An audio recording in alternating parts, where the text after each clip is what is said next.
Today I'm going to show you some of my top exercises and stretches to do for the mid-back area. So the first ones I'm going to show you are going to actually be on all four hands and knees. So the first one we're going to do is called cat camel or cat cow sometimes in yoga. And what this is going to work on is what we call the flexion and the extension of that mid-back. Go ahead and get on all four hands and knees, your knees about shoulder width apart. And what you're going to do is arch your back up as high as you can, let your head then go down, pause at the top, and then you're going to go the opposite way, nice and slow. Head comes up, and you're going to work on that mobility going back and forth, nice and easy. And if you want, you can take a deep breath in one way and let it out going the opposite way. So the next aspect we're going to work on is actually the rotational movement of that mid-back. So same position, and we're getting on all four hands and knees. Now if we're going to do the right side, you're going to place your right hand on the back of your head. You're going to dip down, kind of go elbow to elbow, and then you're going to open up as far as you can go, pause at the top, and go right back down. And then we're going to open up again, pause at the top, and go right back down. And you want to make sure that you do both sides, because you always want things to be symmetrical. So again, open up, pause, and go right back down. Now the other stretch I like to do is a yoga pose again. So this is child's pose. Most people have heard of this, but I like to add a little bit more to it. So child's pose, your hands go straight out and you sink down as far as you can and hold this position. What I like to add to it is actually a rotation, so moving your hands all the way out to one side, and you'll feel it isolate just the right side here.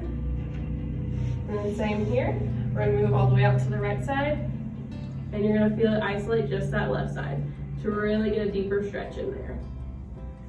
The last thing I like to do for mid-back is using a ball. So you can use lacrosse ball, tennis ball, any sort of ball that's a little harder, and you're gonna use it on against a door or a wall. So for instance, if I wanna concentrate on the right side of my body, I'll take the ball, put it between my shoulder blades a little bit more on the right side of the spine, take my right arm, cross it just so you can kind of shift that shoulder blade out of the way. And just nice and easy, you're gonna roll. You can go up, down, side to side, little circles on there, and you'll be able to feel where the tender spots are. Now when you roll over a bump that you know is not a bone, it's typically a knot, so you want to concentrate on those areas.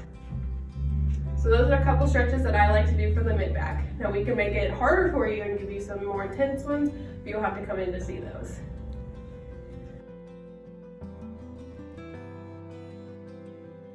So we're going to go over foam rolling. First we're going to do mid-back, so that's just below the shoulder blades and up from there.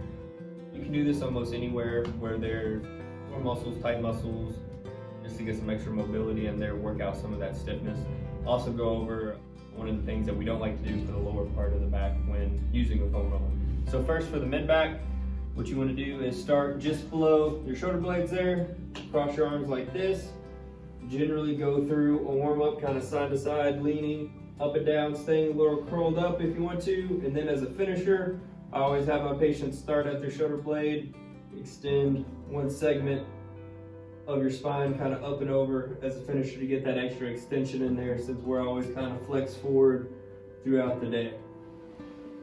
When you get to your lower back, what you want to avoid is getting that foam roller really low.